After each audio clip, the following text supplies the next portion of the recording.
आप सबका स्वागत है बैंक साथी न्यूज़ चैनल पर। आज हम कवर करेंगे डेली करंट अफेयर्स 13 मई का। हम इधर जो भी कवर करेंगे एग्जाम रिलेवेंट कंटेंट कवर करेंगे, कोई बकवास नहीं। पहले हम चलते हैं एंड नेपाल जो है इंट्रोड्यूस किया है 100 रुपये का नया नोट, और ये जो इंट्रोड्यूस किया गया है ये डिस्ट्रीब्यूट लोकेशन में किया गया है, इंडिया और नेपाल के बीच में जो चल रहा है।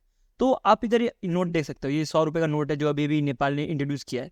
इसमें अगर आप ये देखोगे ना, ये जो लोकेशन है आपको ये दिख रहा है ग्रीन ग्रीन, अगर मैं इसको मार्क करूँ तो आपको ये लोकेशन दिख रहा होगा।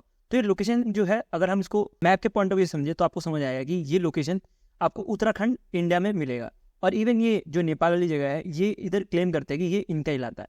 तो इसमें 3 लोकेशन आपको एग्जाम पॉइंट ऑफ व्यू से इंपॉर्टेंट है जो आपको याद रखना है। वो कौन कौन सी है? पहला है कालापानी, लिपुलेख, लिम्पिया, दुरिया। अगर प्रोनाउंसिएशन रॉन्ग कर रहा हूँ तो देख लेना। ये 3 लोकेशन जो है उत्तराखंड का है और नेपाल जो है क्लेम करता है कि ये नेपाल के अंतर्गत आता है। और ये जो 3 लोकेशन है ये एक तरह का ट्राई जंक्शन है बिटवीन इंडिया, नेपाल और China. Exam point of view से ये बहुत ज़्यादा इंपॉर्टेंट हो जाता है। ये इस पर क्वेश्चन भी बन सकते हैं। इसमें क्वेश्चन कैसे बन सकते हैं? क्वेश्चन ऐसे बन सकते हैं कि 100 रुपये का नोट किस कंट्री ने इंट्रोड्यूस किया है जो कि डिस्ट्रीब्यूट टेरिटरी के अंतर्गत आता है, ये क्वेश्चन बन सकता है। दूसरा क्वेश्चन ये बन सकता है कि 3 लोकेशन पूछ सकता है, कौन से 3 लोकेशन है जो कि 100 रुपये के नोट में लिखा गया है जो कि नेपाल ने इंट्रोड्यूस किया है। नेक्स्ट इसके बारे में और थोड़ा डिटेल में पढ़ते हैं। नेपाल जो ये क्लेम कर रहा है ना, ये कर रहा है under सुइगिली treaty of 1860।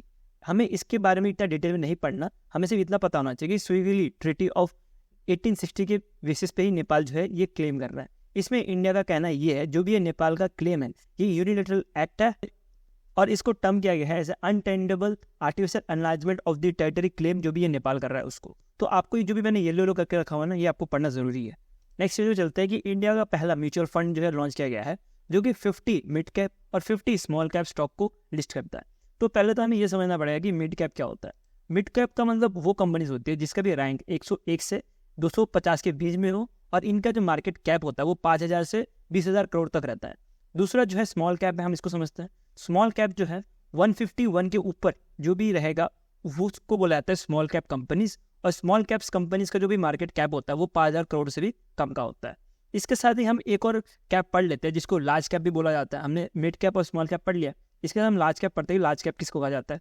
Large cap वो कंपनीज होती है जो कि लिस्टेड होती है स्टॉक मार्केट के अंतर्गत, इस आगे से लिस्टेड होती है, लेकिन ये टॉप 100 कंपनीज ही होती है और इनका जो मार्केट कैप होता है वो 20,000 करोड़ से भी ज़्यादा का रहता है, तो उसको बोला जाता है लार्ज कैप। अब इसमें न्यूज़ क्या है वो थोड़ा देख लेते हैं। इसमें न्यूज़ ये बोला जा रहा है कि मीरा एसिड म्यूचुअल फंड पहला म्यूचुअल फंड बना है जो कि 50 मिड कैप और 50 स्मॉल कैप स्टॉक को एक साथ एक ही बास्केट के अंतर्गत लाया है। और इस म्यूचुअल फंड स्कीम का नाम रखा गया है Mirae asset Nifty mid cap for 400 momentum quality और 100 एक्सचेंज ट्रेड फंड। तो आपको ये जो भी नाम है ना इसको भी आपको ध्यान देना है एग्जाम पॉइंट ऑफ व्यू से। नेक्स्ट में चलते हैं कि इंडिया और घाना ने एक एग्रीमेंट साइन किया है कि बोला है कि घाना में यूपीआई लॉन्च किया जाएगा 6 महीने के अंतर्गत। और ये जो GHIPSS है, अगर हम इसको फुल फॉर्म देखें तो आपको मिलेगा Ghana interbank payment and settlement system. इनके साथ कोलैबोरेशन किया गया है NPCI ने, जिन्होंने यूपीआई जो है बनाया है। और ये क्या करेगा, जो इंडिया और घाना पेमेंट सिस्टम है उसको अलाउ करेगा कि वो इंस्टेंटली और लो कॉस्ट ट्रांसफर हो सके बिटवीन बोथ द कंट्रीज।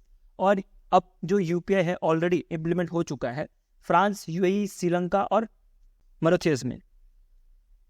इसके साथ ही हम थोड़ा यूपीआई की लिमिट्स भी देख लेते हैं। अगर आप यूपीआई की लिमिट देखोगे तो नॉर्मल ट्रांजेक्शन में जो यूपीआई की लिमिट होती है वो 1 लाख रुपये पर डे रहती है, लेकिन अगर मर्चेंट को ट्रांजेक्शन कर रहे हो, P2 मर्चेंट ट्रांजेक्शन हो, तो उसकी लिमिट जो है 5 लाख रुपये रहती है। अब 1 लाख रुपये पर डे बोल दिया, इसका मतलब ये नहीं कि हर एक बैंक जो है 1 लाख रुपये पर डे ही कई लिमिट रखती है। कोई कोई बैंक जो है डिफरेंट लिमिट्स भी रखती है, वो अब बैंक के ऊपर डिपेंड करता है। बट मैक्स टू मैक्स वो 1 लाख रुपये जो है वो लिमिट कर सकती है। तो डिफरेंट बैंक्स डिफरेंट लिमिट करते हैं 25,000 से 1 लाख के बीच में। इवन मैंने आपको इधर थोड़े बैंक के एग्जांपल भी देकर रखे हैं जिससे आप समझ सकते हो। जैसे कि ये एक कोऑपरेटिव बैंक है जो 25,000 रुपये का लिमिट लगा रखा है। एक तो कोऑपरेटिव बैंक दूसरा है जो कि 50,000 का लिमिट लगा रखा हुआ है, और दूसरा एक पेमेंट बैंक है जिसने 1 लाख रुपये का लिमिट लगा रखा है। तो डिफरेंट बैंक्स अपने हिसाब से ही डिफरेंट लिमिट्स लगा भी सकते हैं यूपीआई पे। नेक्स्ट में चलते हैं कि ADB मतलब कि एशियन डेवलपमेंट बैंक ने पार्टनर किया है सिटी ग्रुप के साथ।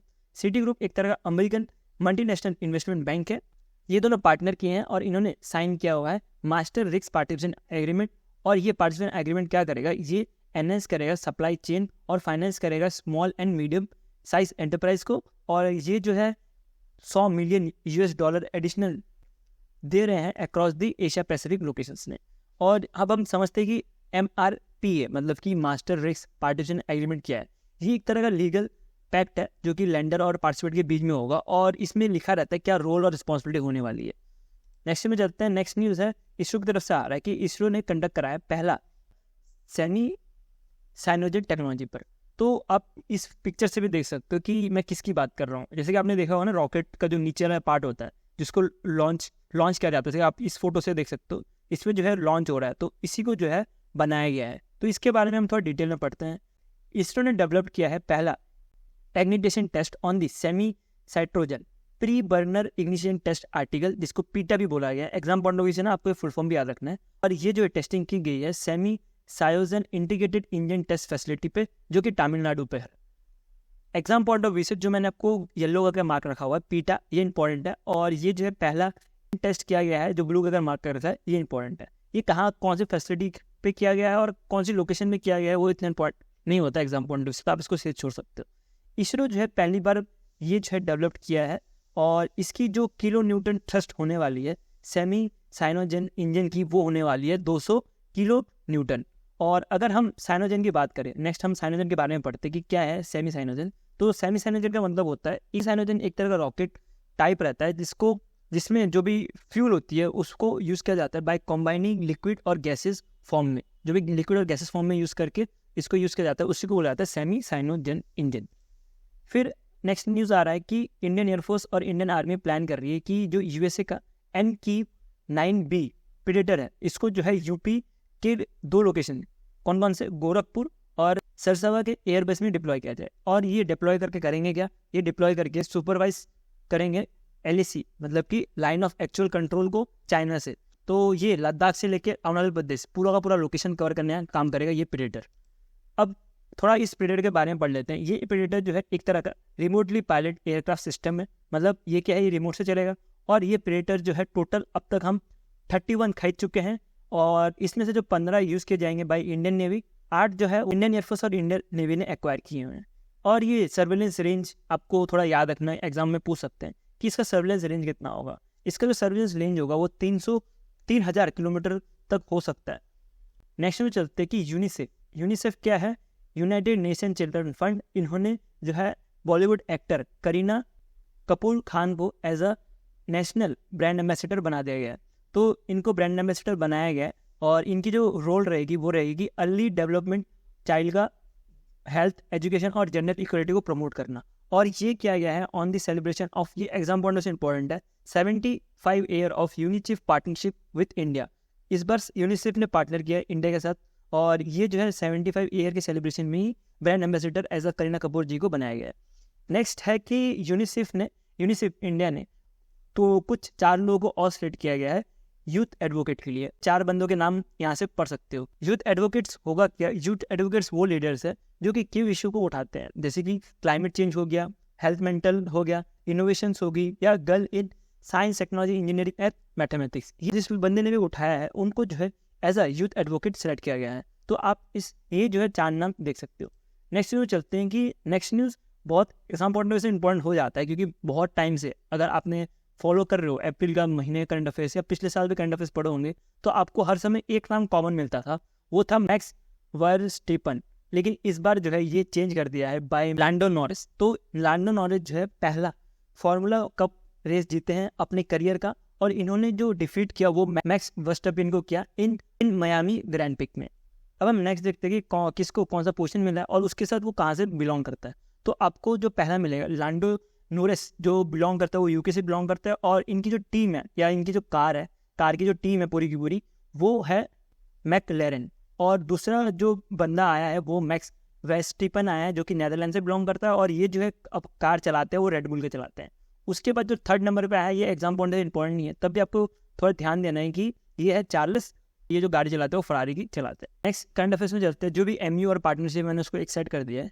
CC एवेन्यू जो कि एक flagship payment brand of Gandhinagar है गुजरात, तो इन्होंने पार्टनर किया है स्मॉल फाइनेंस बैंक के साथ। कौन से स्मॉल फाइनेंस बैंक के साथ, सवालिक स्मॉल फाइनेंस बैंक। तो ये दोनों करके क्या करने वाले, ये दोनों पार्टनर करके एम्पावर करने वाले मर्चेंट को, और ये जो मर्चेंट है वो बिलोंग करेंगे CC एवेन्यू से, और इनको एम्पावर किया गया है कि वो एक्सेस कर सकते हैं सवालिक स्मॉल फाइनेंस बैंक का जो भी कस्टमर बेस है उसको यूज़ करके ये एक तरह का पेमेंट सिस्टम या जो भी ये यूज़ करना चाहते हैं वो कर सकते हैं।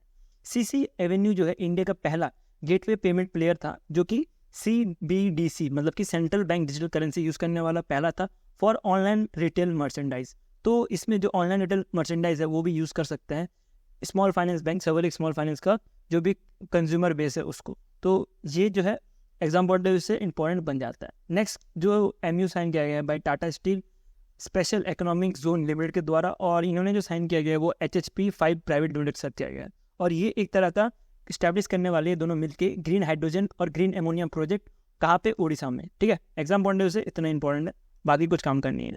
इसी करंट अफेयर्स के साथ जो आज का न्यूज़ है 13 मई का वो खत्म होता है। तो इसमें जो भी मैंने आपको न्यूज़ प्रोवाइड किया है ये जो है 13 मई का पूरा फुल करंट अफेयर्स है। इसमें मैंने कोई भी करंट अफेयर्स नहीं छोड़ा हुआ है।